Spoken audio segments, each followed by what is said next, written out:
What's going on, everybody? Welcome back to My Social Life. This is the podcast where you can hear the real stories behind the people on social media. I'm your host, Jacob Kelly. As always, today's podcast is powered by TrueFan. And before we get into today's conversation with Elias, there's a couple things that we need to go over first. Number one, if you enjoyed today's podcast, please consider leaving a rating and a review. The more positive ratings and reviews you get, the more it helps new people find the show. And it really helps to grow the community that we're developing here. And if you're one of those people that have recently found the podcast, welcome. I'm very excited to have you here. Make sure you subscribe and stay tuned for future episodes. I put out brand new interviews every single Monday and takeaways episodes where I sit down solo and break down the most recent podcast every single Thursday. And one last thing before we get into today's podcast, make sure you screenshot this, post it to your Instagram story, tag myself at the Jacob Kelly and Lee at Lee MJ Elias, and I'll feature you on my account and send you a message as well. And now, without further ado, let's get to my conversation with Elias. What's going on, everybody? Welcome back to My Social Life. This is the podcast where you can hear the real stories behind the people on social media. I'm your host, Jacob Kelly. As always, today's podcast is powered by TrueFan. And today we are joined by Elias. Lee is a serial entrepreneur, professional hockey coach and champion, best-selling author, professional speaker, team bonding consultant, and more. After retiring from hockey, he helped launch the NHL Network in the United States. He helped cultivate the sport of hockey in England, taking the Peterborough Phantoms from an empty building to a packed house in less than 2 years as marketing director, and then from worst to first as an assistant coach. Today, he owns and operates the businesses Game 7 Group, Hockey Wraparound, WeLive.Hockey and Blade Shades. If that wasn't impressive enough, I should add that he has, in fact, scored a goal on Martin Brodeur, and I'm very excited to have him here on the podcast today. Lee, welcome to the show. Well, that was a wonderful introduction. It was a mouthful, and I appreciate it, including the last thing at the end, which I typically don't talk about, but I'm happy you brought it up because it's not something I was going to bring up on my own. It's great to be here, Jacob, and I really appreciate you having me on. Yeah, I'm excited to have you here today. So where I want to start, I want to go all the way back to the beginning. I want to talk about your beginnings in hockey. If my research is correct, you started playing after getting a pair of rollerblades in the mid-90s when they became really popular, and a local hockey coach down the street from you saw you kind of skating around with these rollerblades and was like, you need to try hockey. And from there, that's really how you got your start with the game. Yeah, so really from birth till about 10, I was somewhat lost in terms of just creativity. I was very creative, I was very energetic. And I was also very, very, angry at times. I mean, I had a lot of emotion, but an abnormal amount of energy looking back on it now, something that my son actually, I'm realizing has as well. But it's sometime around like 10 or 11 years old, my mom took me to a local department store. Rollerblades had just kind of become a thing. I mean, the brand rollerblade was a big deal all of a sudden. And they put the skates on me and I could just do it. I could just skate. I skated down the aisle and in typical like movie fashion, started skating all around the store. Nobody could catch me. This is the first time I had them on.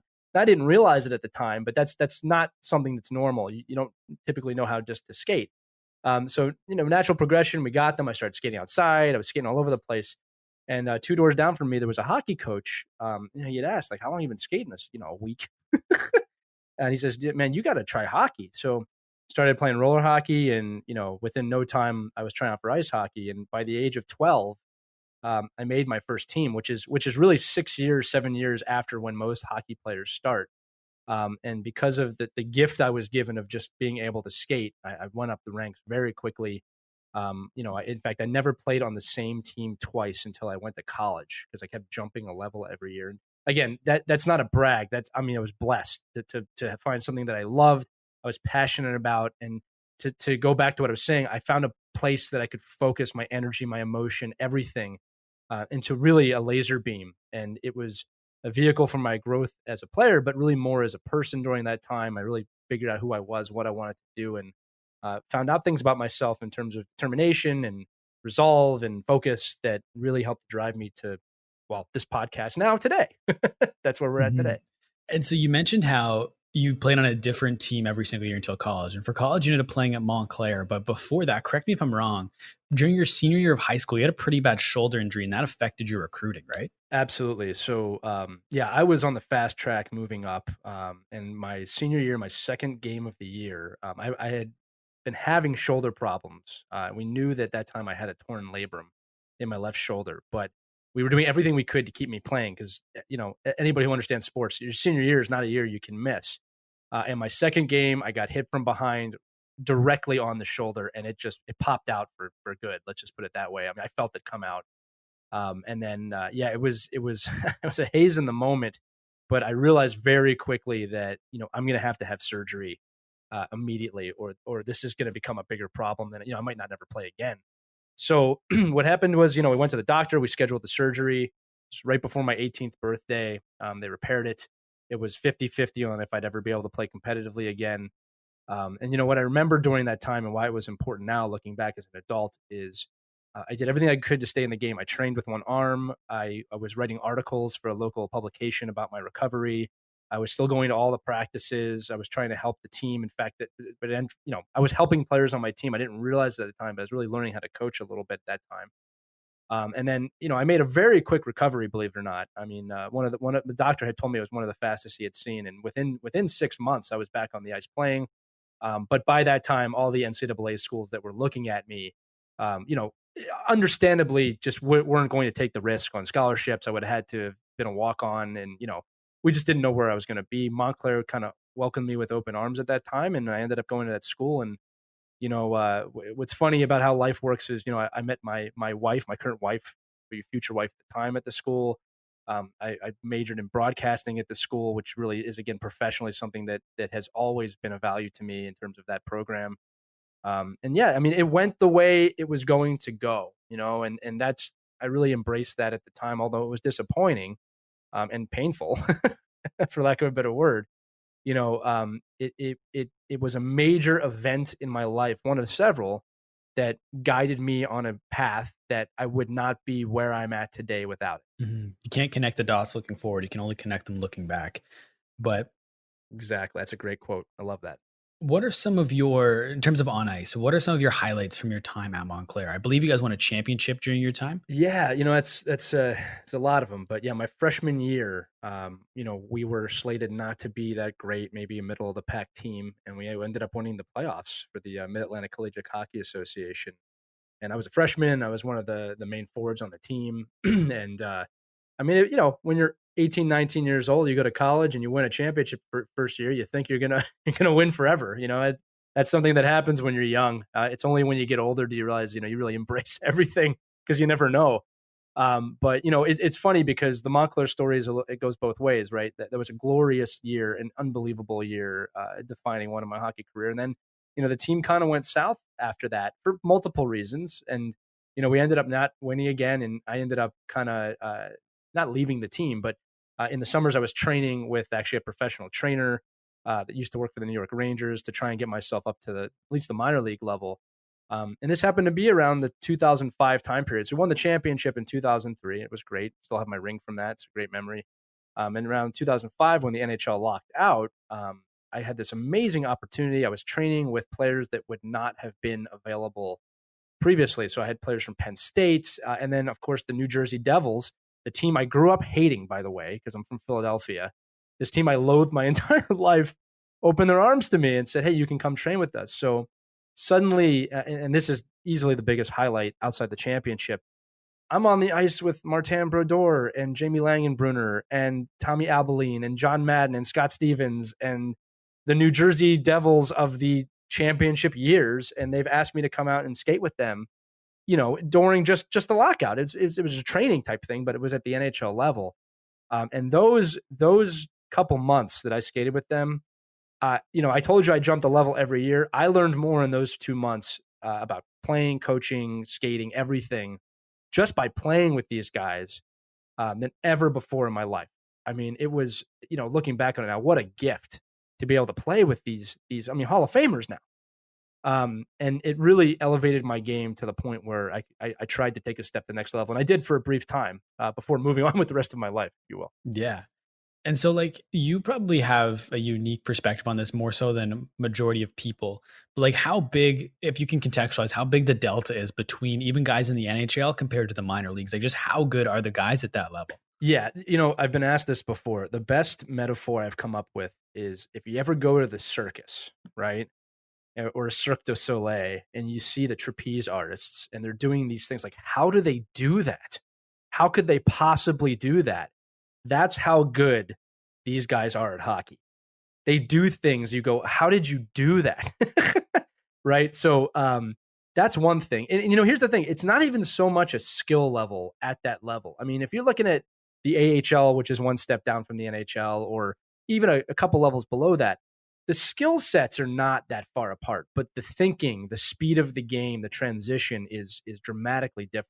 Um, and that's the first thing I noticed when skating with these guys was they were a few seconds ahead of every play, and I was still either 1 second behind it or on it. And I realized really quickly, and you only learn this when you play with these guys, I've got to react before the play's even happening. And that's the big metaphor about hockey, right? You go where the puck's going to be.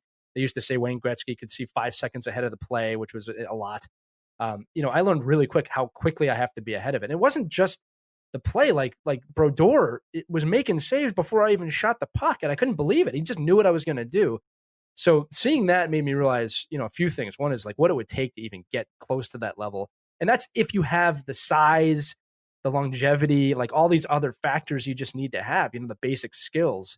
This is another one. So the biggest difference again between levels for me is that transitional play, is being able to stay ahead of the play and the chess game that is professional sports.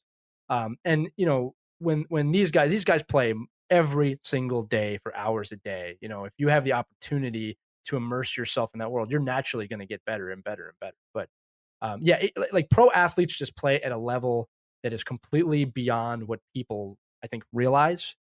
And like I said, you never see this more than when they're practicing and they're not afraid to try things.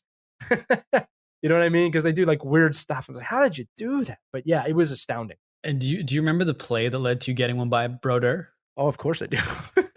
Yeah. So this is a story. I appreciate again you bringing it up because it's not something I'm a little humble about this because these guys did ask me to come out and it's a big moment for me. But I do like talking about what people ask. So I scored on them a few times at these exhibitions. So I remember the first one though. I was coming down the left side and Tommy Abilene, who's a defenseman for the Devils at the time, had the puck and he just made one of the most beautiful cross ice passes I've ever seen or received. And I just one-timed it top left right by Brodeur. Now, I have to say this, okay?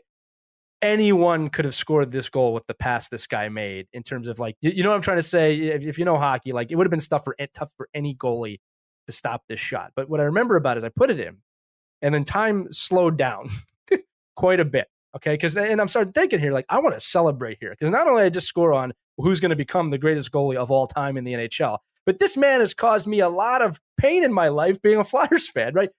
With all respect to the man, he's a good human being, right? So I scored. I remember thinking, like, Lee, you cannot celebrate right now because it would be a major, major, negative connotation right now, right? It would be very disrespectful. So I remember the puck went in the net and I kind of turned behind the net. And I remember behind the net, one of my friend's fathers was there and he's kind of looking at me with wide eyes, like, you know what you just did? And I looked him right in the eyes and I kind of mouthed. I didn't say anything, but I mouthed like, oh, God, oh my God, just scored on Martin. And then I remember I came around the other side of the net and you would never have known I had done that. My face was so blank after that. But that was, I mean, you want to talk about a confidence booster, after the shoulder surgery in a few years, it was just like, wow, I just did this. And then I remember that, again, I have to reiterate, these were exhibitions, these were practice styles. This was not an actual NHL game. So, no one really knows how hard these guys were trying, but man, that was a big moment. And then, yeah, in the ensuing games, it happened a few times and they were classy about it. And again, I learned a lot about myself, about that level of hockey and that, I mean, this is a dream come true, right? This is like a dream come true scenario. And it was a time, I'll tell you that. And so was it after that time practicing with them, was that when you spent a little bit of time in the SPHL? Yeah. So when I got done training with them, I realized kind of that, okay, I'm definitely good enough to give that a shot. Right. And that's kind of the gauge I wanted to know. I kind of also knew at that time that like the NHL is probably not going to happen at the skill level they were at. I could keep up with them and I could play with them, but I realized like I have a long way to go to get to that level. Right. So I kept training with the man I told you about that was the New York Rangers trainer. And yeah, I went to two SPHL exhibition games. I scored 5 points. 2 goals and 3 assists in those 2 games. And now this is in 2005. So the SPHL is a very different league in 2005 than it is today. Those of you that remember before the NHL lockout, fighting and we used to call it the Neanderthal era, size is a big thing that average hockey player at that time is 6'5", 220, and I'm about 5'11", maybe 200, maybe 195 at that time, which is small. I mean, that might sound big to some of you, but that's small at that time. And I remember I was put on the bubble team, and what happened was I remember in my post interview, the coach said to me, and I don't blame him for this. He says, you didn't fight. I'm thinking to myself, I just put up 5 points in 2 games. He goes, you didn't fight. And again, I learned a lot here. And I told him, look, I'll fight if you need me to fight. I just was playing the game. And that goes to show you that, 2 things, right? You could look at that and say, well, you put up 5 points and that's what hockey is. The lesson I learned with this, and I'll tell you where it went, was that it's not about what you think you should do; it's what they need, right? In that time period, they didn't need that kind of structure, I guess, or maybe they didn't think maybe it was a fluky type thing or whatever. Doesn't matter, They were looking for something else. So, um, long story short, I was put on a bubble team, and then I was kind of put in the situation where it's okay. I can be in limbo in the SPHL, or I can finish and get my degree from school. So I made the decision. It was not easy. It was a very hard decision to make, but I decided to finish and get my degree because it was very close. I mean, I think it was between my junior and senior year. It was extremely close. I think I had only a semester or something like that left because I graduated a little bit early. So I finished school, and now I remember thinking I can always go back, try out again. And this is where things turned because Montclair State University, I got out, I graduated. I ended up working at A&E Broadcasting for a year. And then all of a sudden, Montclair State was in dire need of a coach. And that's where my coaching career began. And so at the time when you would have taken that coaching job with Montclair, I believe you were like 22 years old. So what is that dynamic like being a head coach with guys that are a year younger than your former teammates? Like, how do you kind of set that boundary between I was a teammate, but now I'm a coach? So setting the boundary was by putting your foot down. So again, just giving a little context on this, what had happened is a few years after I had left Montclair, the team had gotten into full disarray, lots of drug problems. They were on probation by the league and the school. And in fact, the school wanted to just do away with the team. That's how many problems they were having. And, I told you earlier in the episode, I was a very focused, energetic individual, and I knew how to coach that team. I knew how to fix the team, and I was certain of it.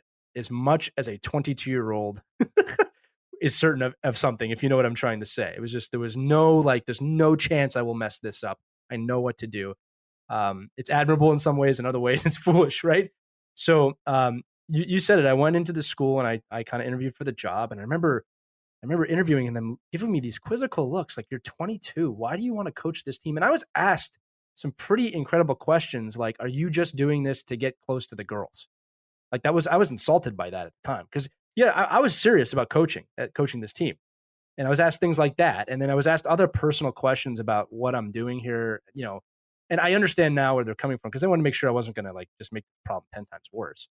But I took the job, and then suddenly I'm 22 years old and I'm sitting in front of a team of, you said it, players I've played with and guys that are 1 to 3 to 4 years younger than me, right? And I have to recruit.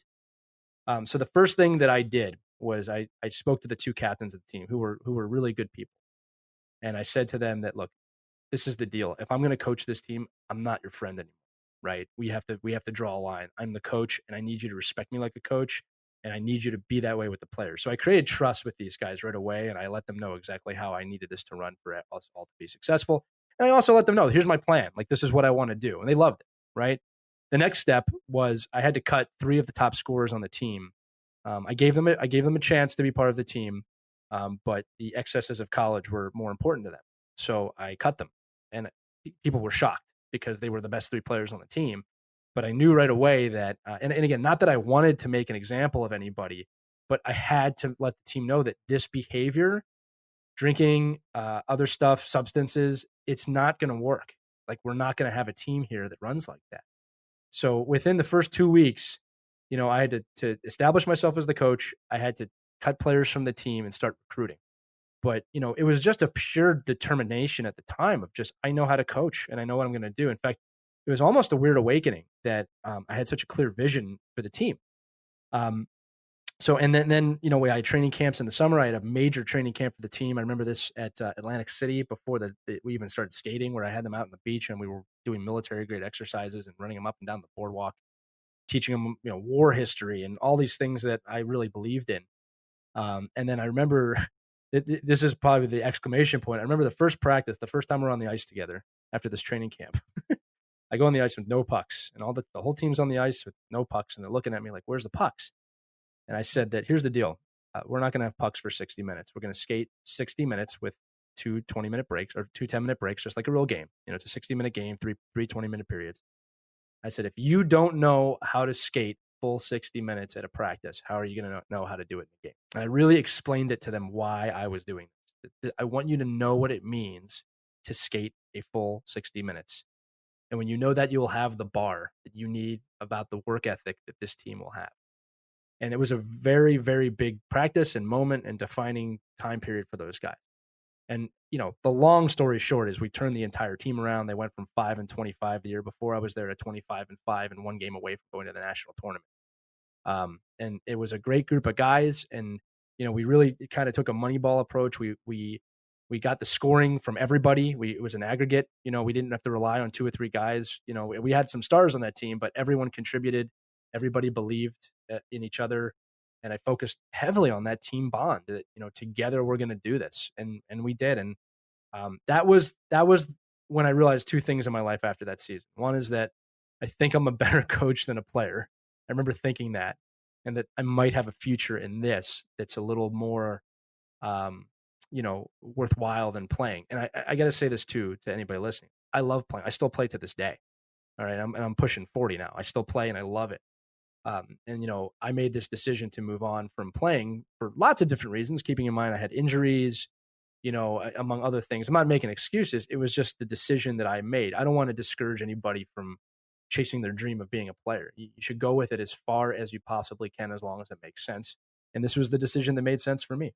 And during your time as coach at Montclair, I believe it was your first season, but I could be wrong. But there was a documentary filmed about the team during one of your coaching seasons there. And I have a quote written down here from one of the players. I don't have his name, but he said that the team camaraderie here is amazing. It's unlike any team I've ever been on, which to your point is focusing on the bond was important to you. And it was clearly working, as the player pointed out in the documentary. Where do you think that these coaching philosophies came from? Was it something that was just intuitive to you, or was there a team or teams that, or even coaches that kind of inspired you and kind of helped you mold that style? Yeah, that's a great question, and there's actually multiple answers for that. So I remember the first time that I understood what a team bond meant was probably back in 1999. I was still in high school, and my dad sat me down and said, "Look, we're going to watch this documentary on HBO called 'Do You Believe in Miracles?'" And it was about the 1980 Miracle hockey team. Now, at that time, I didn't really know who they were. I was born after 1980, and I had kind of heard about the gold medal, but I didn't know much. You also have to remember, like, the movie Miracle had not been released yet. So this was a new documentary, and I watched this, and I watched what Herb Brooks, the coach of that team, did, and how he got those guys to believe, and he brought them together, and the power of the bond is a major, if not the factor that pushed them over the edge to beat the USSR and eventually go on to win the gold medal in 1980. And I remember thinking at that time, man, this is so obvious. Like, that's it. That's it. That's the difference maker. So that was the first time I got the inkling, right? By the time I was coaching, it became a philosophy, obviously, that I got from that, but also a lot of lessons that I had learned from coaches who did it wrong. Coaches who didn't follow their own rules, who favored certain players that didn't deserve it. I remember we had a player in my second year of college where his GPA was below a 1.0, which is not something you are allowed to play with. But at that time, the way the rules were, it was done quarterly. So you could have a 0.0 GPA until the quarter ended when they checked, and you wouldn't be deemed ineligible. And he was very talented, and they kept playing, but it ripped our team apart because we knew he wasn't doing well in school. And it's like, what are we doing here? I had a lot of coaches that were great and a lot of coaches that were bad. And my team building philosophy was built from all of those experiences. In fact, probably the more major lessons I learned from the bad coaches about what I felt, to be fair, they were doing incorrectly or wrong or not great. And my coaching philosophy was born from all of that. By the time I got to Montclair and I was coaching, um, I really had the early on philosophy of my team bonding approach, the one that I still use today. And I realized that those 2 years I was at Montclair coaching, I was really building the foundation for that. What I didn't know at the time, and this is something I wouldn't realize till later on, is just how what's the word I want to use here? I mean, clueless. A lot of teams and coaches, and this is not limited to just hockey, were about team bonding and the importance of it. It was an afterthought for most people if they even thought of it at all. And when I realized that a little bit later, that's when I started really writing about this and I started making a career about it because team building, team bonding is not limited to obviously just sport. It's any team, family, business, nonprofits, for profits, doctors, hockey, football, baseball, basketball, it doesn't matter. And I realized that as as lucky as I was as a coach, as fortunate as I was as a coach to win a lot, I realized that that was actually what I was really good at. It wasn't the tactics. I was always an okay tactician, but it wasn't my forte. I could always motivate. That was something I was really good at too. But there's a lot of people that could motivate. What I was really good at was team bonding. And yeah, I fortified it those first 2 years, and then it continued to grow after that. And so I want to dive a little bit deeper into team building, but not necessarily on the sports side, more so on the corporate side, on the business side. And so after you finished your time at Montclair, you ended up working for the NHL and launching the NHL Network, like I said. And I've heard you say that the environment there, the culture, the team bonding wasn't there. It was you didn't necessarily enjoy your time with the NHL with the people, but you enjoyed the work you did. Versus after you left the NHL, you worked with the New York Rangers, and you said it was completely different, and you really enjoyed the people at the Rangers. So what was the difference between the two? What was the disconnect that the NHL just wasn't able to have that foster the team building that the Rangers had? Yeah, well, I can start off by telling you this, that with any job, with any team, any environment, it's not what you're doing, it's who you're doing it with. And that always ends up being the dominating force on whether you're happy or not. And when I got to the NHL, I have to say this, I was honored to work at the NHL to this day. It was the mecca for me at the time. It is, when it is synonymous with the word hockey. And I know that sounds like when I say that, it's like, well, obviously, I want you to really think about that. I mean, the NHL is hockey, right? There are a lot of hockey things out there, but the NHL is hockey. And I remember I was slated to be a coordinator and help launch the NHL Network, and I loved my work, man. It was just complete immersion in hockey, 24/7. I was the first to get the alerts of everything that was happening. Gary Bettman's walking around. I mean, you're just around the league. And what I found was that I started getting more and more slowly miserable and depressed.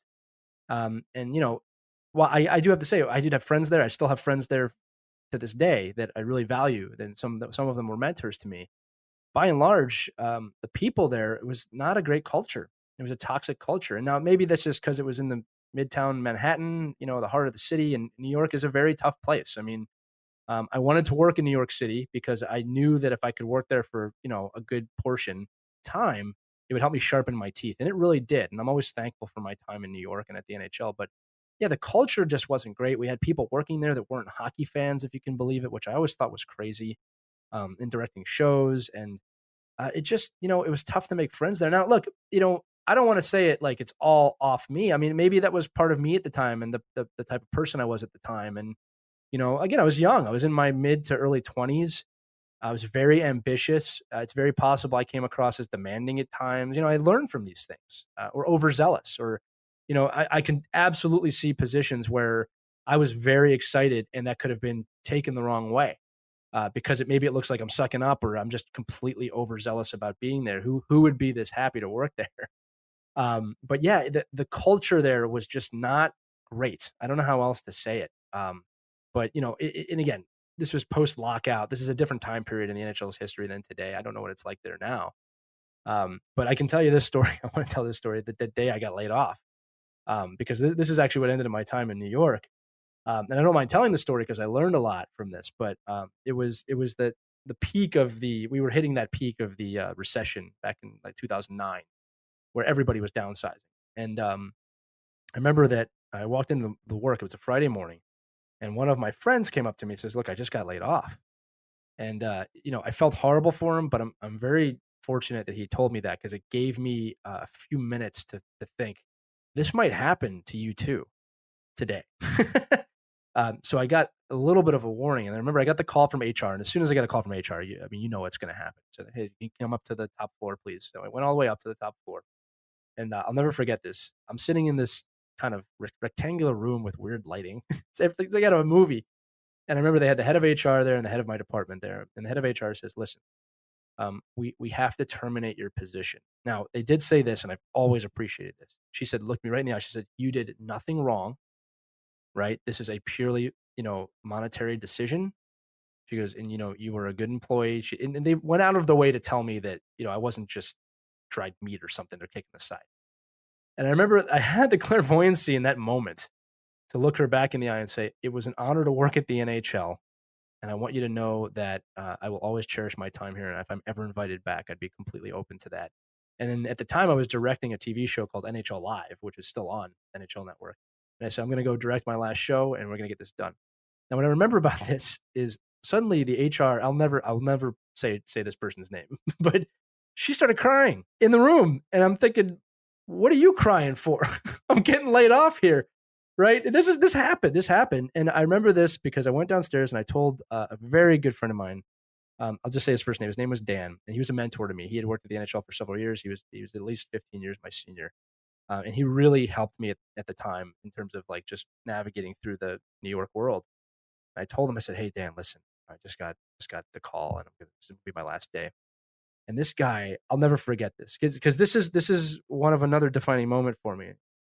He picked up his phone, and this is back when we had office phone, and he threw it across the office, and my eyes got really wide, and I remember him screaming, and I'll try and do this without any expletives, but he's like, he's the biggest effing fan the NHL has. He works here, and you idiots let him go. How could you let this guy go? And I was completely in shock, man. I was completely in shock that he was saying that, much less doing that. And I remember like, dude, calm down. You're going to get yourself fired. And he did calm down, but looking back on it now, that meant more to me than I realized in the moment. Because I was definitely still in shock a little bit too. I wasn't just like, oh, okay, get laid off. It was not fun or happy in any way. But looking back, man, I never would have known.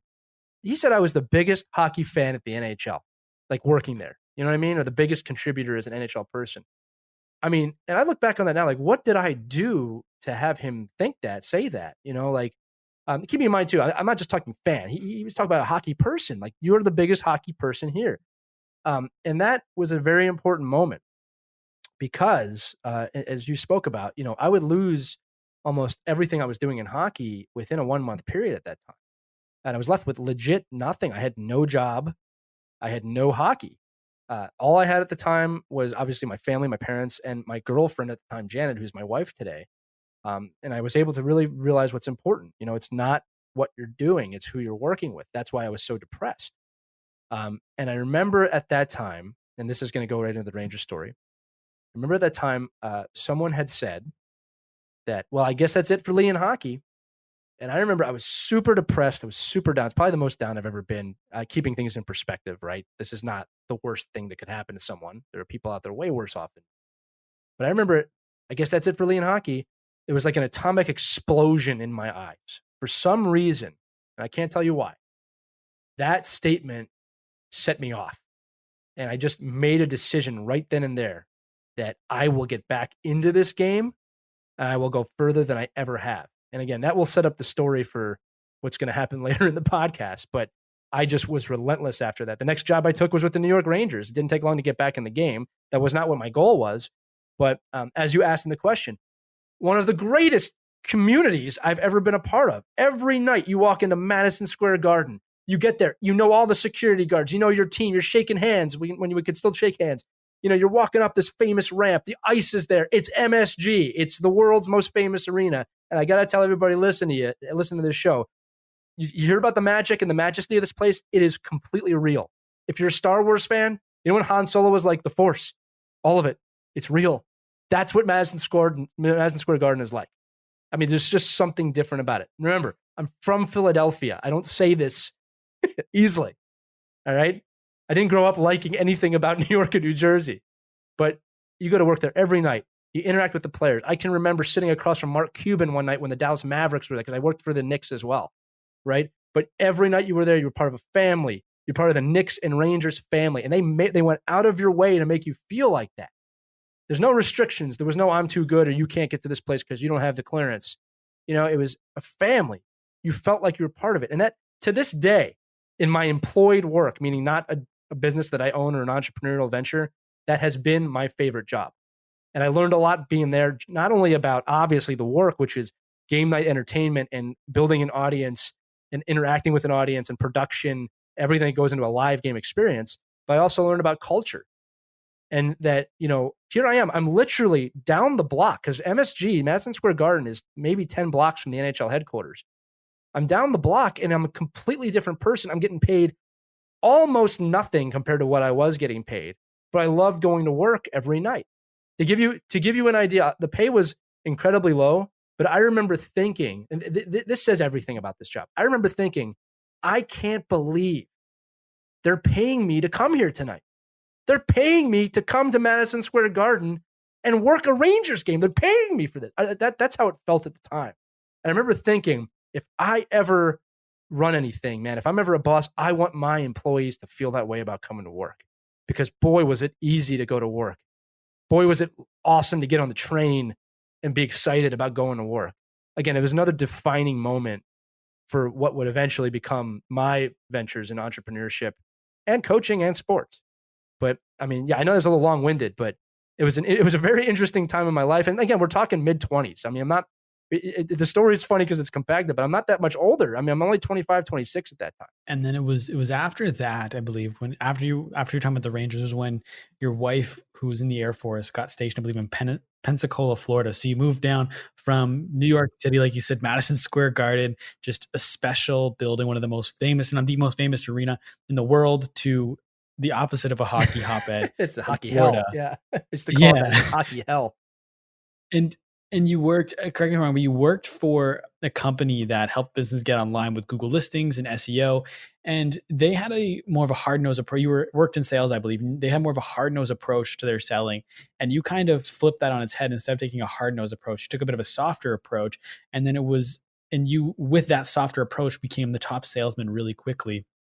And from there, with your experiences working with this company and realizing that your softer approach and thinking like a fan was working, that coupled with your master's thesis led to you writing your first book, Think Like a Fan, right? That's correct. Yeah. So going back to the start of that, my wife, Janet Cruz, who's a physician, she had just graduated from med school, and she had joined the Air Force. And I'm very, I look up to my wife. I say this all the time. She's 5'2", but I look up to her. She had joined the Air Force to pay for her medical school education because my wife comes from very, very low means. She did not have anything growing up. Let's just put it that way. Poorest of the poor. And here she is graduating med school, and she really supported me in my hockey dreams. And I remember thinking, I have to return this favor, and help her support her dreams. So the military called, she graduated med school. Hey, you're going to Florida, the panhandle of Florida, not even the part where there is hockey. Although there is a rink in Pensacola, to be fair. We get there, and suddenly, again, I'm out of a job. There's no hockey jobs that are hiring at the time down there. So I started looking at jobs, and I remember there was an ad for a company called Local Edge, which is part of Hearst Media, which those of you who don't know is a massive conglomerate. And they were looking for just kind of creative people. I remember I was looking kind of in the broadcast realm to kind of help businesses get online, right? And I knew a lot about the internet at the time.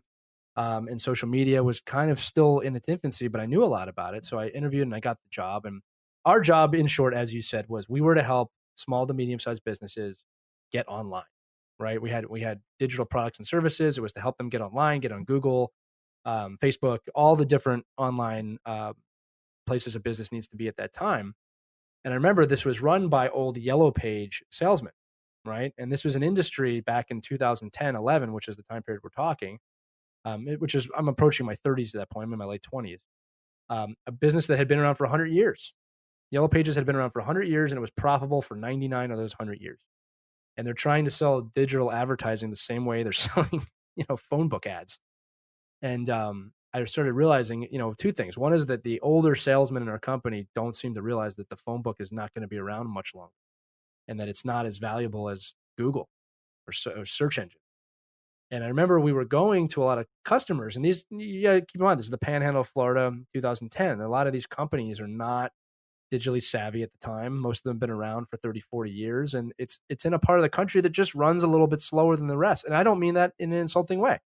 you ever been down to the deep South, it just runs a little slower. It's not Manhattan, right? It's not Metropolis. It's not go, go, go, go. It's kind of, hey, take it slow and have a drink. That's kind of what that area of the world is like. And I remember they were teaching us to go in and tell them this is what it does, and this is the service, and this is how it is, and this is how much it costs, and yeah. And I went to 5 or 6 people, and I realized, man, these people have no idea. They don't know what Google is. Some of these people can't work a computer. They don't even know how to work a computer. And I said, I got to change my approach, because I remember in my class, because there's a you have to take a class before you start doing it. Everyone else in my class had sold something before me, and it had been 2 or 3 weeks I hadn't sold a thing, which in sales is not good. So I said, I'm gonna take a different approach. So I started going to people, and I started spending 80% of my time educating them on whatever they needed: computers, social media. Remember, Facebook's really the only social media game in town at that time. Twitter's kind of brand new. Anything they needed, how Google works and how algorithms work. I educated them for 80%, which it would be 80 minutes. Now I'm thinking about it. And then the last 20%, I'd say, look, these are the services I provide. And this one does this one does this, everything I just taught you about. And what I realized was I started selling like crazy, everyone was buying from me all of a sudden, right? And I realized what I was doing was giving them the education for free. I was building that value that they had never seen before. And again, Yellow Pages, when you think about it, because I had to sell Yellow Pages too at the time, which I hated, it's a pretty simple sell, right? Hey, we're going to put a picture and your phone number in the phone book, right? And they were taking that approach to sell digital advertising. It didn't work. So I started educating. And very quickly, I went from this person who had never done sales in his life to the top salesperson digitally in the company. And this is one of those moments, again, things you realize. You asked before about where my philosophies come from. A lot of it comes from what people were doing wrong. I remember I had a meeting with the tops of the company, because they're congratulating me, which is great. And I remember they said, how'd you do it? And I said, well, I built trust.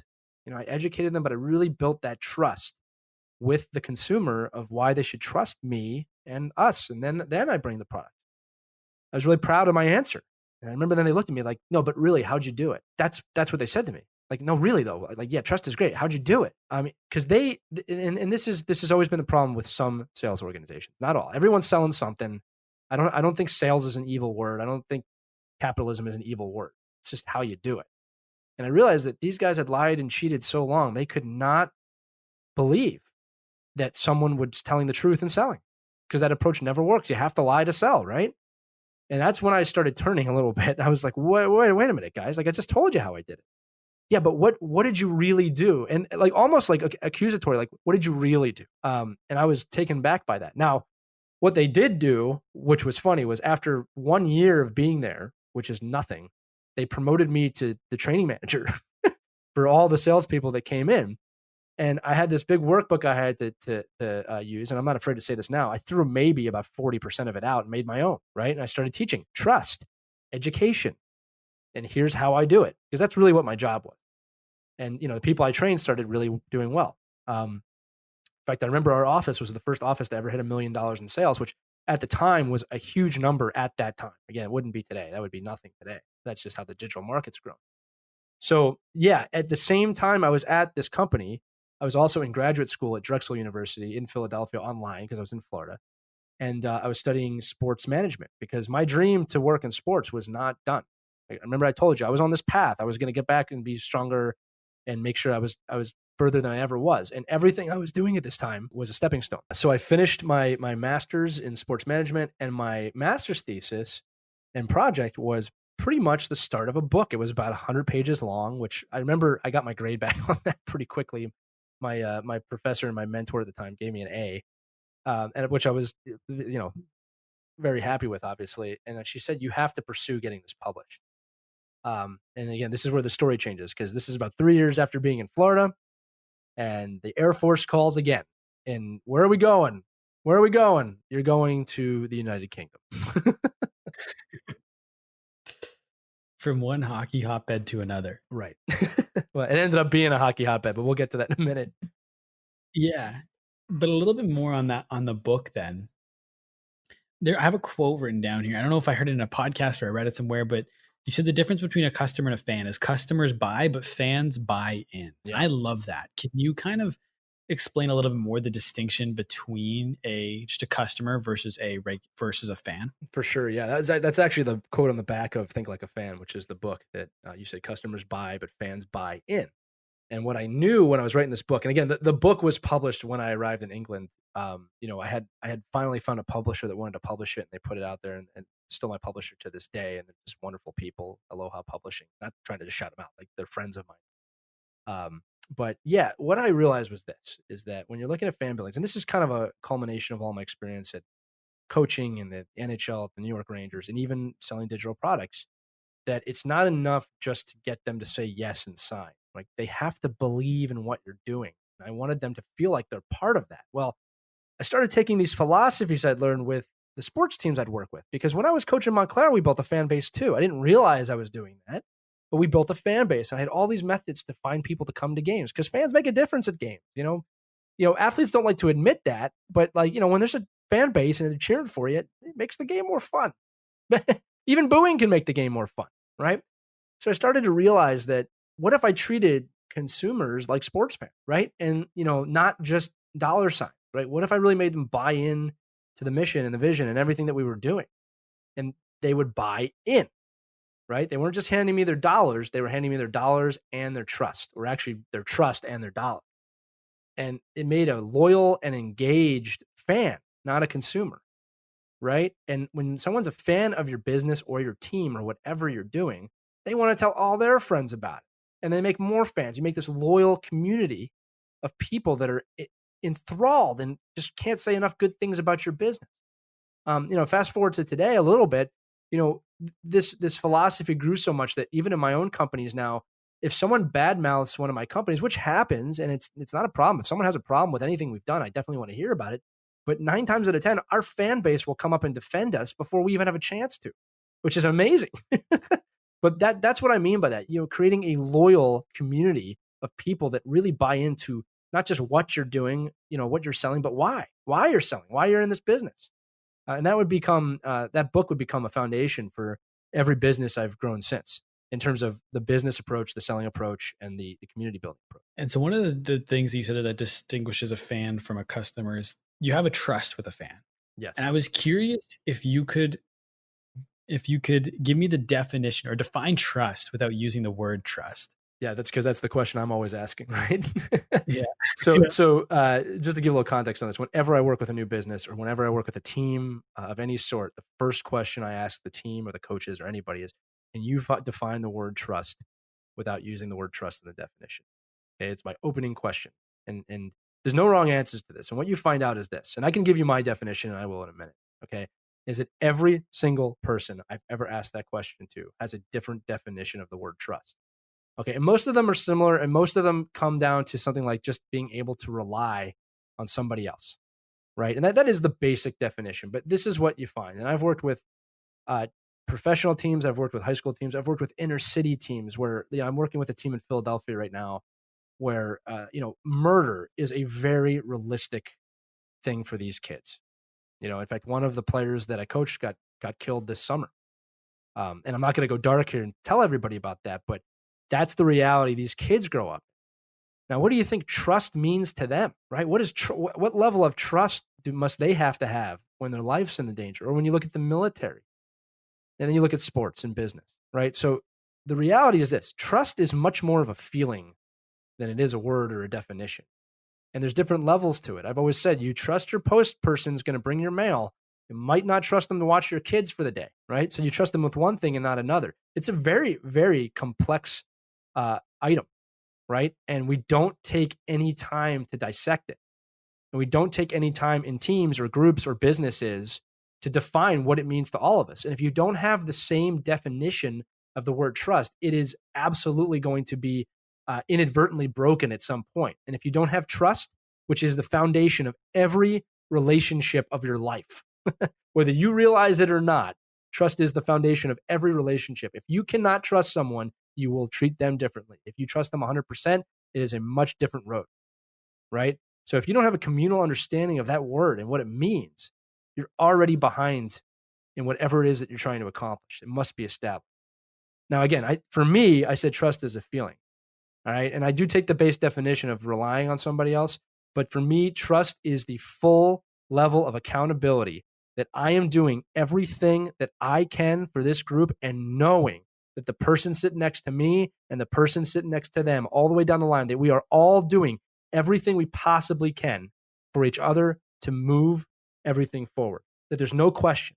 So even if someone makes a mistake, right, I know they're doing their best. You're allowed to make mistakes at my companies. We talk about this all the time. You're not allowed to make the same mistake 10 times, but you're allowed to make a mistake, and we all need to learn and be accountable from whatever mistakes are made. So if I make a mistake all the way down to the newest employee, I want to know what it is so we can all learn from it, so we can be accountable and move forward together. That's the level of trust I try and have in my teams, my employees, my family.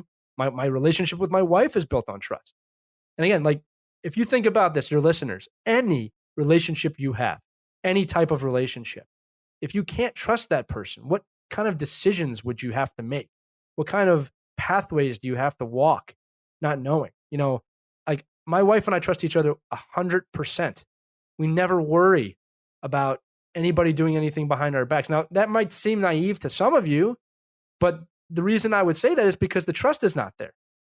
You have to be able to trust yourself too. I mean, there's an internal side to this, right? If you're not a trustworthy person, that's something you need to look at. But again, that's how I look at it. Is in a team environment, it's sitting next to someone and knowing the person next to me is doing everything they can, and that I'm doing everything that I can too. And that if needed, I will even, depending on the situation, lay down to help that person out.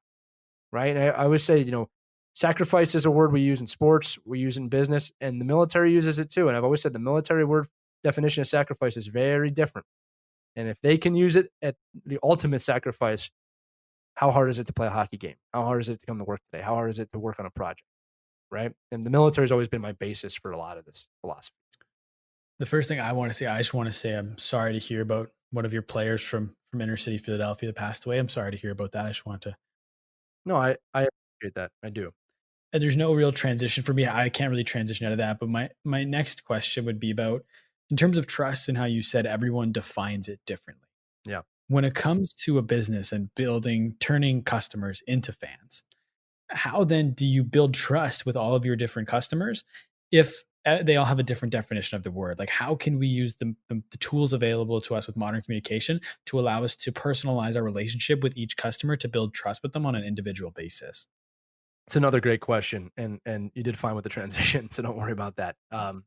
I threw you under the under the wall there for a minute. That's my own fault. But look, it's actually quite an easy answer. All right, the first thing you need to do if you want to garner trust with your customers, your fans, whatever, is you have to create it internally, because you cannot give something to somebody else that you don't already have. Right? That's true of everything. All right, literally from physics down. Right? You cannot give somebody something you don't have. So the first step I do with any company, and sometimes begrudgingly, is you have to build trust inside. Everyone has to be on the same level. You cannot skip that, and there's no shortcuts. You have to build that inside. Now, once that trust is established, you can start to build a mission and a vision and get the objectives and tactics you need to start formulating what messaging you want to bring out to your fan base, to your customers, consumers, that's going to garner them and invite them to be part of whatever it is that you stand for. So that's how I build it. When I portray our companies to people, I portray it as, hey, we are a trustworthy organization. We are a team. We have all this stuff established internally, and I want you to be a part of that. Whether you're buying our products or talking about our products, I want you to be a part of the community that we've built. I'm inviting them into our trust circle, right? And the thing is, you asked, well, they all have different definitions. Well, we share with them the definition that we have. This is how we look at it. This is what trust means stuff. If that works for you, come on into our community, right? So that is definitely how we get them, is to and I shouldn't say get them. It really is invite, right? Because not everybody wants to be part of that, right? And then the other part of this is the two-way interaction. We speak with anyone. If someone contacts anything that I'm doing, businesses, books, teams, I always find a way to communicate back, or I have a member of my team communicate back, because that builds inevitably trust. Even if someone had a bad experience, that's something people typically underestimate. If someone comes to you screaming and yelling and they're upset, you need to talk to that person. Don't ignore that person, especially in today's age, because they can tell everybody else you didn't listen to them. Right? So I really build that through communication. I invite them to be part of what we're trying to build, what we stand for, our vision. Like I said, one of my companies, Hockey Wraparound, if you ask any one of my employees, what is the vision for Hockey Wraparound? It is to put a hockey wraparound on every stick in the world. They know that. They tell people that. We invite people to be part of that because we're trying to make the game more accessible, something tangible people can buy into. And the more they buy into it, the more they see who we are, the more they see our trust and our mission statement and what we stand for, the more they want to be part of that. And hockey wraparound is what you would have launched that product when you were in England, correct? Yeah, around 2015 is when that launched. Okay. And I do want to talk more about hockey wraparound, but before then, I want to talk more about your time with the Peterborough Phantoms. And so before we really get into that, can you kind of explain, like I made the joke that moving from Florida to England, not necessarily two hockey hotbeds, but the the game in England is underrated on a global scale. People don't give England the credit for the hockey fans that are there. So 100%. can you kind of Yeah. just set the scene for what hockey is like in England? For sure. So the United Kingdom has a much larger hockey presence than anybody knows. In fact, recently, just in the last year, they qualified for the World Championships, which is basically the Olympic level of international competition, for the first time in several decades. I mean, 40, 50 years. So they're playing Canada and the US now, but they're a rising hockey superpower, if you will. So when I arrived there, there's basically multiple levels and tiers of professional hockey, number one, and it's quite good. That's the other thing. Now, it's not the NHL level, but their top level of hockey, I would say, is close to the third tier down from the NHL, even maybe the second tier a little bit. So you have a very high level of competition. You have enough national players of the United Kingdom to make a national team that can compete against the top players in the world. And when I arrived there, I was blown away by not just the skill level, but the fan bases, right? The hockey fan bases in the UK are like any other fan base. They have a little bit more of a European flair to them in terms of how they follow their team. All right, for those anybody who follows football in Europe or soccer, you know what I'm saying.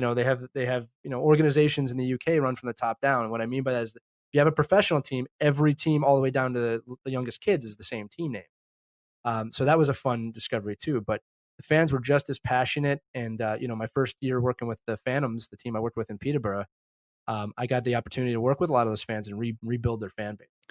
And this is a little bit more of a personal question, but when you were there, was that when Liam Kirk was really rising through the ranks and when he would have gotten drafted? Yeah, so towards the end. So actually, I coached against Liam Kirk. So for those of you who don't know, he's a Phoenix Coyotes draft pick.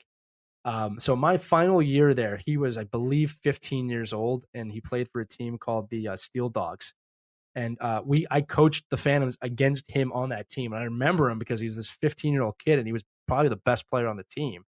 But he was young. He got drafted a couple years after I left the UK, but I did see him, and I got to coach against him, who's probably going to become the UK's best player. And then the year we won the championship when I was over there, which I'm sure we'll get into, I actually coached against the greatest player in United Kingdom history, in Tony Hand. So I got to see both sides of that, which I thought was a very fortunate, thing to be there during that time where like this one person's career was winding down, the other one's was starting. And so you mentioned that you were there when you coached against him in the championship when you were with Peterborough. And so you said when you started with the team, it wasn't actually in a coaching capacity. You started in a marketing and a game side or a game presentation side. And so I think it was over 2 seasons. You took it from pretty much an empty barn to a packed house. And then after that, at what point did the opportunity to start coaching come up, and why did you decide to get back into coaching? Sure. So before I even moved to the UK, I knew there were teams there. And I got to reiterate, my goal was to get back in the game. This goes all the way back to what I said earlier in the podcast about, I guess that's it for Liam. So I was very focused when I moved to the UK that this is it. I'm making my move. And I wanted any job in hockey. I didn't care what it was. So I remember I went to the rink in Peterborough in a suit, which was completely overdressed, but I didn't care. I wanted them to know I was serious. And they interviewed me, and they brought me on as like, okay, this guy really gets the game. Let's put him in charge of game night presentations, some marketing, and coordinating things with fans, right? So when I arrived there, they had about 200 fans a night, and every one of them hated the team because the team was really bad when I arrived. They were, I think, second to last.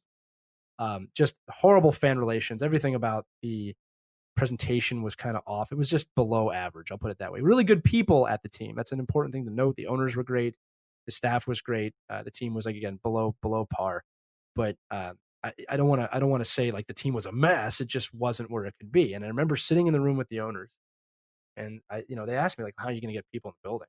We're not that good. And I looked out and it was a game going on. There's 200 people there. And I said, that's how. I pointed at 200 people. And they're screaming at the team, they're yelling at the team. And I remember one of the owners says to me, I'll spare you my English accent, although I'm told it's okay. But she says to me, they don't like, they hate us. How are you going to use them? I said, they don't hate you. If they hated you, they wouldn't be here. They're passionate and they're angry.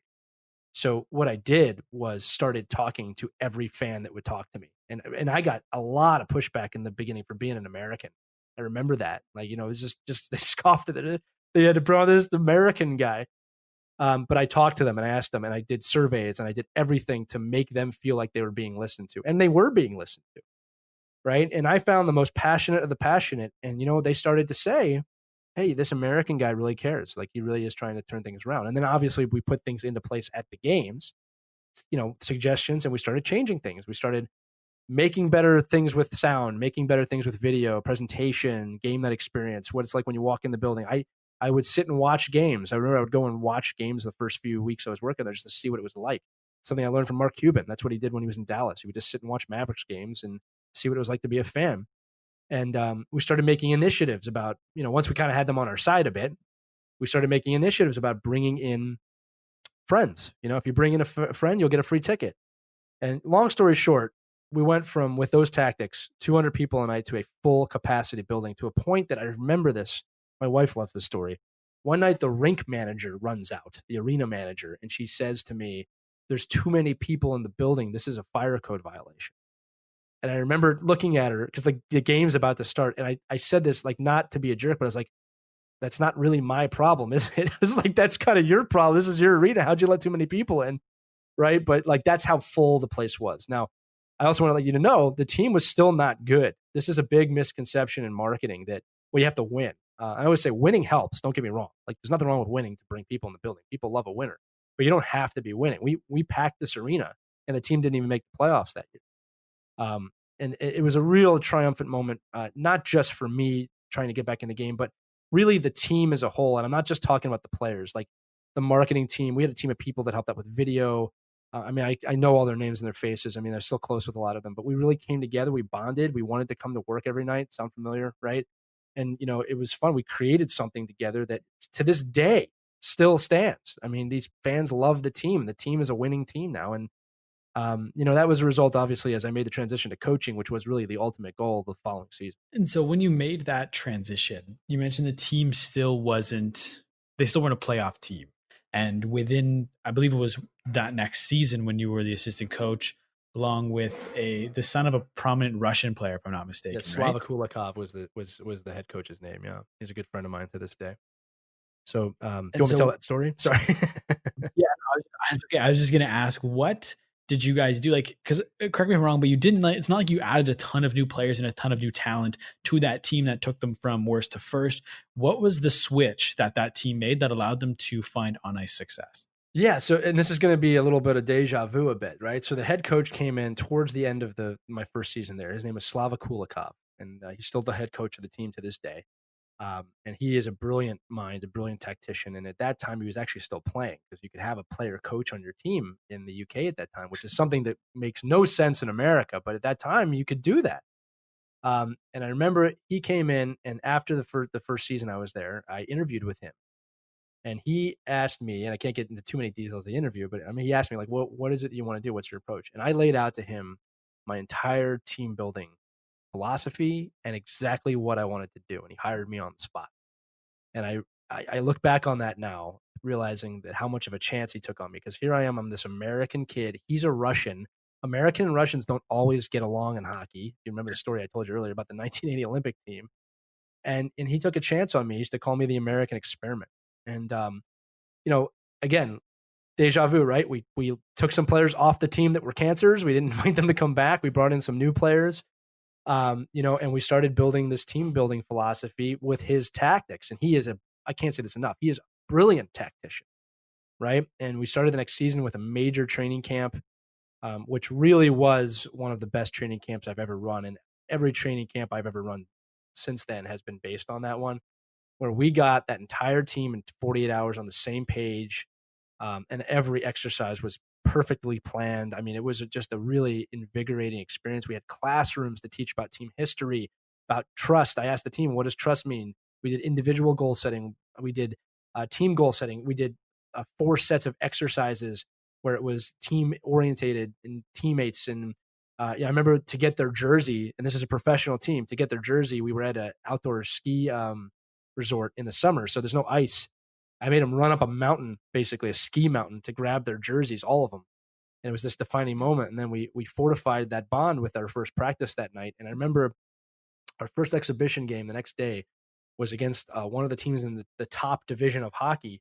And it's not a game we're supposed to win, right? It's just an exhibition game. We're playing one of the better teams in England, and we beat them. We beat them. And I remember that moment was like, man, something's happening here. And I remember it was a long season, and I remember when we started, we were about 500 for the first quarter of the season. Then we really started winning. And I remember Slava brought his father in. Again, he played on the 1980 B team. His name was Alexander Kulikov. So now you got these 2 Russian guys and an American coaching a team full of British guys and other imports from around Europe. So it was a melting pot. And I do remember saying that, I love the 1980 USA hockey team, but I can't ever tell anybody about that here because these coaches that's not a good memory for them, right? They don't want to hear about how they were beat in 1980, especially Slava's father, who was on the B team, right? He probably played against these guys in some way. But yeah, look, at the end of the day, all the players bought in. That is number one. And I give them credit for that. It is a choice. That's something that coaches don't remember all the time. Like, they have to choose to buy in. You can't force them. Again, it's that old adage, you can bring a horse to water, but you can't make him drink. If he's not thirsty, he's not going to drink. So they bought in. I've always told them how thankful I am for that. The coaching staff was completely bonded. The team was completely bonded, and we did it. We did it together. We went all the way to the playoffs. We were slated to be the second worst team in the league, and we won the playoff championship that year. And you mentioned it was a long season from when you made the guys run up the mountain to get their jerseys. And it was ultimately doing things like that sparked that team bond. But once you have that team bond sparked, how do you maintain it? Because sparking it is the easy part, but maintaining it, especially over a long season like that, is the hard part. So how do you continually foster that team bond through a long season? That is a phenomenal question, and it's 100% true.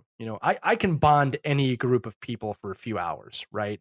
And that's one of the things that I think a lot of teams don't realize. You can bond almost anything in a few hours, but maintaining that bond over months or years is really, really hard. And it takes a lot of attention. And I like to use the word nurture. You have to nurture the bond because it's delicate, okay? You can bond a group of people together. One person lies. It's like a glass house. It cracks and then it comes falling down.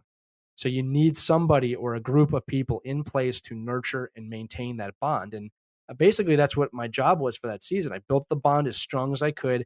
And then my job was to communicate with our captains and our coaches and the players, keep my ear to the bond for anything that would threaten that bond. And if something came up that threatened it, I would have to attack it right away and make sure that the bond stayed intact. Now, when I look at sports or business or anything really, you really need 3 things to survive, and it's talent, tactics, and a team bond.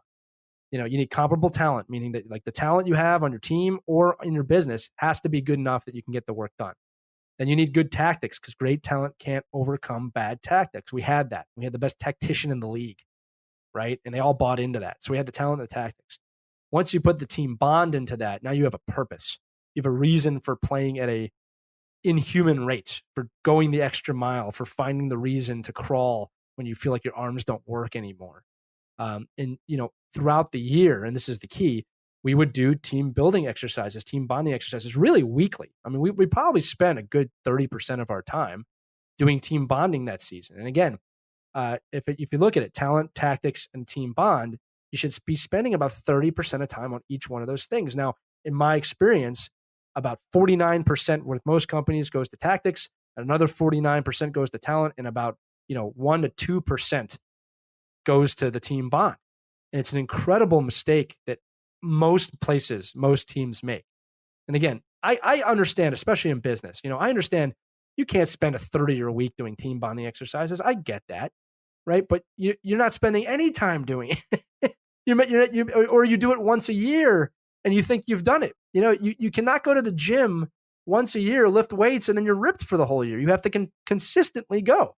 So it's the same thing with team bonding, is finding different ways to challenge your team or invite your team to continue to maintain that bond. It has to be nurtured, and it has to be something that every single day you're conscious of and working towards making it better. And it was that philosophy and everything you did with Peterborough during that championship season that led to you writing your second book, Win, correct? That's correct. Yeah, the whole philosophy was based off of that. So, well, it was fortified in that season that I put it down on pages. Yes. And so ultimately, why did you decide to put it down in those pages? Why did you decide to write a second book? Yeah, it was a little bit of a perfect storm. So I had literally just finished Think Like a Fan. In fact, when I started writing Win, I don't even think Like a Fan was fully published yet. It was about to be, because I remember thinking like this is just about to come out. But I was so passionate. We had just won this championship, and I was so passionate about my philosophy and my belief in it at the time, I still have a heavy belief into it. But look, let's be honest. When you win a championship, you're going to be a little bit higher up in terms of your mentality and your state at that time. And I just realized that I learned to trust my emotions, and I knew that I had the drive in that moment to write another full book. And I remember I called my publisher and I said, look, I'm really feeling this right now. And I think I could write this thing right now. And, I got to say this, when you're writing or podcasting or anything, like, and you know this, right? Like, you got to be in a certain state of mind to do it great or outstanding. You can't just get on there like, yes, we're here today again. Right. So I was feeling it. So I sat down and I wrote this whole book in a month. And like, to give you some context on that, Think Like a Fan took about 9 to 12 months to really write it. Right. My first book took about a year.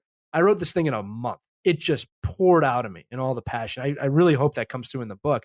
But what it is just, it is my team bonding, team building, coaching philosophy in a few hundred pages. And I am incredibly proud of it. And I love reading it because it really does bring me back to that. But it's also the other basis for how I run things within my own teams and my own companies. But that just shows you the power of emotion if you can control it, because emotion can do weird things to you, both sides, up and down. It can take you off the horse. It can make you ride the horse full speed perfectly in the right direction. But I really had to learn how to control my emotions. Something I told you earlier, I had a hard time with that in my youth, controlling that. So all of those focuses and all those tools came together for me to write that book in a month. And it really was a wonderful experience. And again, that's a book I'm very proud of. And you mentioned you use that book and the lessons and the philosophy in that book within your companies today. And as we kind of begin to wind down the podcast here, I do want to talk about each of your businesses. The first one being Hockey Wraparound, which talked about you started when you were over in England. And so you'll be able to explain the product better than I can, but essentially it's a blade guard that you can put on your blades so you can use any blade outside without damaging it. And I'm curious, I have a bit of a two-pronged question with that. Where did the idea come from? And then how do you decide to put that idea into motion? A lot of people have ideas, but not everyone acts on them. So how are you able to act on that idea? Yeah, well, that's like 90% of the battle is just acting on a great idea, right? Because I can tell all you entrepreneurs out there that having an original idea is insanely hard. It's almost impossible. And any idea you have, you're going to hear from somebody at some point that says, "Hey, I thought of that when I was in 7th grade, and we just didn't do anything about it." And that, believe me, that's happened. There's nothing wrong with that. Again, what did you do with it, right? Take action. So yeah, going back to it, you did a great job explaining what the product is. And I remember the idea came up this way. It was me and a group of friends. And when I was a kid, before training aids were a really big thing, my dad used to buy me a piece of sheet metal, and we used to lube it up, and I used to shoot pucks off of it. It was an early on training board. And somebody I was with said, well, what if we just wrap the metal around the blade? And it was a light bulb, immediately a light bulb. That was the first version. It was a kind of an aluminum steel thing we wrapped around the blade, and it worked okay. Wasn't the best product in the world, but it was the version 1. Started selling it, started putting my my customer service, trust, all the stuff I talked about before, right in place. If anything was wrong, we would replace it. And then shortly after, about a year after I started, a man named Matt Eastman came into my life, who was my business partner. He's almost like an older brother to me to this day, not to take away from my actual older brother, Alan, who I want to shout out here because he's been a major influence on my life as well. But Matt came in and said, what if we made it plastic, made a mold? I didn't know anything about that. He jumped on board, and we made this thing together. And today that is the product that made us a global company. I mean, we sell this thing all over the world. The plastic version was just, a superb level. If the first one was okay, this one was outstanding or excellent. And we took it around the world. Now, At the time, I was in England. Again, I wasn't working outside the hockey team. My wife was in the Air Force, and my son had not been born yet, or he was about to be born. So I had a lot of free time at that time. And it was just, I mean, I'll be honest with you, Jacob. It was just, I want to do this. I found the steps to do it. I researched it and I did it. And I mean, that's what I would leave with the audience is I just got up and did it. I didn't hesitate. I didn't say someone's done this. I researched it. I made a decision and I did it. And today it's a global company and we have a great team. And that's how you do it. You just make the decision you're going to move forward. And yeah, it's a little scary. And being an entrepreneur is all about calculated risk. And we did all that. And, here we are today. And again, it's one of 4 companies we run. And before we kind of dive into the other 3 companies here, one of the things that you did to help it propel it to a global company is you had an influencer marketing strategy and outreach when you really first launched the product. I'm curious of what is some of your learnings from working with influencers to promote your product were? Yeah, for sure. So again, this was launched around 2015. So the influencer marketing, even over these 5 years, has changed dramatically. And that's one of the things about, digital marketing. It's just always changing. Um, but I remember what we did was we would reach out to influencers and start sending the product to them. This is early on before a lot of people were doing this and say, hey, listen, then this might have been the difference. We said, take a look at this, try it out, leave an honest review. And they said, well, what if I don't like it? I said, then leave an honest review. Okay. And I said to them, I would appreciate it if you told me first. I'm not going to tell you not to publish it. I just want you to tell us what your problems are, just in case maybe you're using it wrong or we can do something. But I want to know so we can make it better. And what ended up happening is they started putting it out there and they would give honest reviews. And at the end of each review, I remember this, they would always say, they asked me to be honest. They wanted to make it better. Basically saying, look, you can trust these guys. They're not trying just to get your money. One of the best and most profitable reviews we ever got was I would say they gave us a C+, but the guy said at the end, and he was a major influencer, said, you can trust these guys. They won't BS you. They really are trying to do what they say. That gave me more sales than any of the best product reviews in terms of performance than I ever got, because he was honest. We talked about trust this whole episode. So we started doing that. The other half of this was any single time someone made a video, fans, not just influencers, fans, anytime someone spoke about us, wrote a review, anything, we would continue the conversation with them, thank them, ask them if we could share it. We enabled our fan base to share stuff, and they started creating content for us. So all of a sudden, within a year or two, we're getting hundreds of videos a year that we're just putting out there. They were doing the marketing work for us in a way, although we encouraged them to. We did our own videos, but suddenly we're just got content flowing in, and that kind of army was building up of people that trusted us. And like one of my favorite things to do is, these things do break once in a while, like any product. I mean, it's below a 1% break rate, but it does happen. We highlight it when it breaks. People are shocked. This one broke. This is why it broke. These are the changes we're making so it doesn't happen again. If yours breaks, make sure you contact us. That stuff went further than this is how great it is videos. You know what I mean? And it's all about targeting people along the way. And I believe that review you said that drove was one of the most impactful influencer ones. That was the Pavel Barber review, most right? impactful. Actually, yes, it was. Yeah. So Pavel Barber is a top 3 influencer in the hockey world. And yeah, that review, again, he didn't give us a thumbs up. I'd say it was a thumb sideways, but his declaration that you could trust us made that our most valuable review that we've ever had. And it was after working with these influencers, that's where WeLive.Hockey was kind of formed, right? Because it initially started out as a network of the top hockey influencers in the world. And since then, it's kind of evolved into a hockey media company that centers around telling the stories of the game.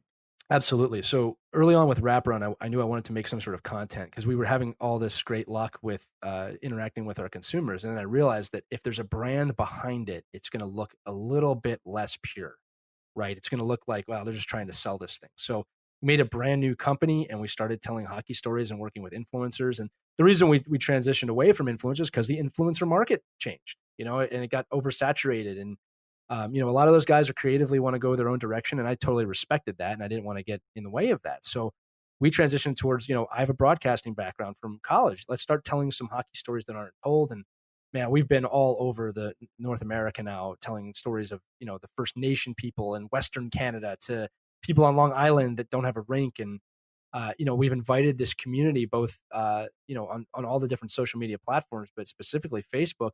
And we communicate with them. And, I have met people around the world. I know I can think of someone in Australia. I can think of people in England and Europe. I mean, and they're close to us and we talk to them daily.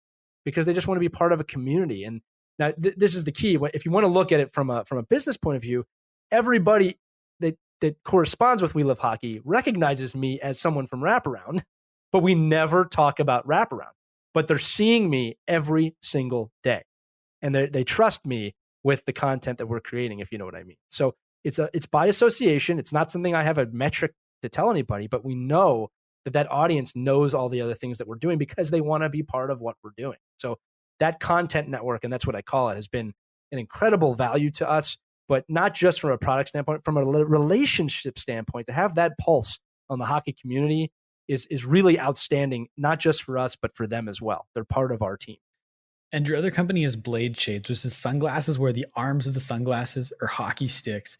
And my question when it comes to Blade Shades is, so you have We Lived on Hockey, you have Hockey Wraparound. Why do you continue to grow and add on new businesses instead of just devoting more time to the ones you already have? Yeah, it's a great question, because you do hear people say that, you want to have all your focus in one place. And here's what happened is, and I told you this, I'm a team builder, right? I love building teams. And what happened was Wraparound got to a place where it could almost self-sustain itself with the team we have in place. And we had this other great idea with some business owners that we were partnered with in Canada. And we checked, one of the first things about Blade Shades, which again, it's hockey stick sunglasses. It doesn't sound like that wouldn't existed, but we did patent searches, never existed before, right? So we got a design patent, we made them, and they're selling like crazy. And it's the same approach. We put the same team approach into that, the same marketing approach into that, the same community into that. So it's cookie cutter in that sense. I got to say this, no two audiences are the same. And a lot of work goes into making this organic and authentic, but it's cookie cutter in the sense of we're using our team building philosophy, our education philosophy, our marketing philosophy, and our community building philosophy, and imprinting it on different businesses. So most of my employees, this is another key, work within all the companies that we own. So I don't look at it so much as, I'm making more business and spreading myself thin. It's just we're continually applying this, and we're creating new avenues to expand our team. Now, with that said, another big part that I take a lot of pride in is that now we're at a point where we're creating jobs for people. And I take a lot of pride in that and our philosophy when it comes to hiring and stuff. But every time we create a new job, we take that super seriously. This is someone's food. This is someone's well-being, safety at home. And, the coolest thing about our companies, and this is something I'm astonished with, is we've never put an application out for work. Everyone that works for my companies has come to find us and taken the initiative to try and create a job for themselves. That's how brilliant the team is. You remember when I talked earlier about I couldn't wait to go to work every day at Madison Square Garden? That's the feeling. I'm not going to say it's every day because we do have days. I mean, a global pandemic will throw you off for a few minutes, but everyone wants to be here. It's a family, right? And there's this attitude: there's nothing we can't accomplish. And I'm not saying that there's not things that get in the way. There's not hurdles. There's not bad days. There's not things that go wrong. We just trust in each other so much that we can jump over these things together and win, however you define the word. And your fourth company is Game 7 Group, and that is basically the umbrella which encompasses your speaking, consulting, and training endeavors, right? Yeah. So anything I write or teach all goes under that umbrella. I do professional speaking, obviously. I'm a consultant. I'm a coach in terms of businesses and sports. We just launched a book called Business Recovery Checklist. Which we gave away for free. And that book is basically a foundation for anyone who's having trouble right now because of the coronavirus.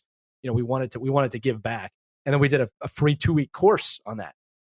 So yeah, Game 7 Group is the professional wing, if you will, of the information, the consulting, the speaking, anything that people need to grow their business. Because, my goal now, where I'm at now, is I'm very blessed. I'm blessed with my family. I'm blessed with my team. I'm blessed with these businesses. I want to share that. I mean, I have this overwhelming urge to really help people that want help and that can take the help. And Game 7 Group's mission is to do that, is to help people get back on their feet, get started, find the path forward so that we can create better teams for everyone. Because I really believe that, when teams accomplish something, it's like a little bit of a miracle, going back to the Miracle on Ice, right? And I want people to share that and feel that and understand that when you have that group, anything is possible. There's nothing you can't get past with your team together, believe in. Wouldn't that be an amazing state for people to be in all the time if they could discover that? So I'm passionate about spreading that message, and Game 7 Group is the vehicle that I use to get that out there. And before we kind of get into the wrap up rapid fire questions, I just want to actually dig a little bit deeper into WeLive.Hockey. And sort of the four businesses that you have, WeLive.Hockey is the one that builds. Would you say that's the one that you're centered most around brand building than the other ones? Like WeLive.Hockey is kind of almost like the top of funnel to building the brands. You could look at it like that, yeah, for sure. I mean, it's always changing, right? Because social media and digital media changes all the time. But yeah, I would say that's probably a really good entry point because it's just a community. It's not based off of a brand outside the name We Love Hockey, and it does introduce people to everything that we're doing. And so why then, like, why do you find with that one just being kind of like the community and the entry point, how much of your time is allocated? How much resources are you putting behind growing that community? Well, that's another team endeavor, right? So one of the things within We Love Hockey is it's not just me. It's Travis who works with me, or Caitlin who works with me, Casey who works with me, Matt. All of them. We all take turns tapping on it. And the thing is, it's an endeavor where it looks like it's a lot of work. And again, when we do a production or have to fly somewhere, yeah, it's a week or two that we have to work on it. But a lot of times it's just monitoring Facebook and responding to comments and putting up funny pictures or relevant information to be an industry leader, right? It's a hockey community. So we celebrate the game in our own way. And it's a very specific type of person in that community. We're not looking for kind of the toothless, mulleted, angry person. We're looking for the person that loves hockey. And it's not hard to take 5 minutes a day to record a hello message. We were for 3 years straight. We did a daily video on that channel up until the pandemic wiped out hockey for a little bit. And we're about to get started again, so we took a little bit of a break. But 3 years, we did every day. We did a 1 to 2 minute video. How long does it take to make a 1 to 2 minute video on your phone? 1 to 2 minutes. So we realized we could allocate that time and communicate daily with our audience. We'd ask a question every day and we'd interact. So it doesn't take up as much time as you'd probably think. And our days, at least my day, is very, very structured. Like I always say that, I have people always ask me, how do you do everything? I have a very strict calendar that I follow. If it's not on the calendar, it doesn't happen. So, time management's a big part of all this being successful as well. But yeah, I mean, we focus on it as much as it needs focus. No, I love that. I just was curious because I feel like brand building is such an important part to growing a company. And I feel like a lot of companies miss the mark on brand building. So I was curious as to Absolutely. how much time and the resources you allocate to doing that. But I know we're a little over time here, but I just want to get to the rapid fire, the final questions of the podcast that I ask All right, everyone. bring it Like I on. said, I'm ready. This is why I've been here today. first one being you're going to dinner, you can take three people, anybody dead or alive. Who do you take to dinner? I would take both of my grandfathers, whom I've never met. You say I get to take three people, and I'm going to take my wife so she can meet them too. Awesome. I love that. What is some of the best advice you've ever gotten? Dare to be great. I got from a friend one time when I was at one of the lowest points in my life. He said that to me. Dare to be great. Don't stop now. And then the other piece was from my father. I mean, there's so many from my father, who's and my mother too, and my brother who've been major influences on my life. But dare to be great is one that has always stuck with me. And that was actually from that friend at the NHL that threw his phone across the room. Mhm.